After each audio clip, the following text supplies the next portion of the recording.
бид эдийн засгаа төрөлжүүлэх зайлшгүй шаардлага байна. Яагаад гэвэл энэ өссөн хөгжлийн бодлогоор эдийн засгаа төрөлжүүлэхгүй болвол энэ дэлгэцэн дээр та бүхэн харж байгаа бүсэн хүн амын эзлэх хөв эдийн засгийн бүтцийг маш нарийн харуулж байна. Нийт хүн амын 12% нь баруун бүсд байна.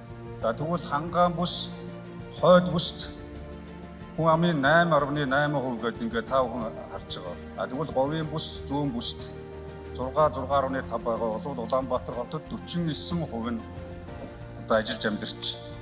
Хангаан бүсд нийт хүн амын 8.4%-ийг эзлэхдээ дотоодын нийт бүтээгдэхүүний бүтцээр нь аваад үзэх юм бол хөдөө аж ахуйн гаралтай үйлдвэрлэл 52%-ийг эзэмшиж, үйлчилгээ үйлдвэрлэл 32%-ийг эзэлж байна. Үйлдвэрлэл бас 15.2%-ийг тус эзэлж байгаа. Ингээд хойд бүсд 63%, төвийн бүсд 36%, зүүн бүсд 28%, хангаан бүсд 15%, баруун бүсд 21.7% байна. За тэгвэл үйл ажиллагаа явуулж байгаа аж ахуй нэгжийн тоогоор нь аваад үзэх юм бол дахиад Улаанбаатар хотод 56,800. Нөгөө талдаа хангаан бүсэд 6,700. За тэгвэл говийн бүсэд 8,800 юм аж ахуй нэгж.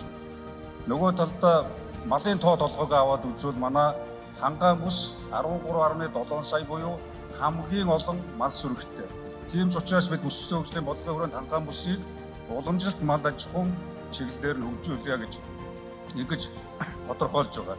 За хойд бүс хамгийн одоо бага мал сүрэгтэй нь манай төвийн бүс байгаа. За өрхийн орлогоор аваад үзэх юм бол бас л энэ дээр ингээд харьцангуй тоонууд гарч байгаа тийм. Улаанбаатар харьцангуй дээгүүр бол говийн бүсд бас арай дүнгүүр.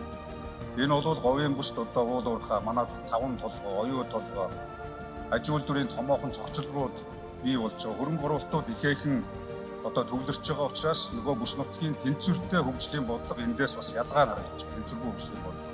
Тэгвэл бусад бүсүүдэд бид өөрсдийн дотоод байгалийн нөөц баялаг хүн амынх нь бүртгэж ажиллах хүчин зах зээлийнх нь тогтолцоогоор нь яаж хөгжүүлэх вэ гэдэг асуудал бас энэ дээр гарч ирж байна.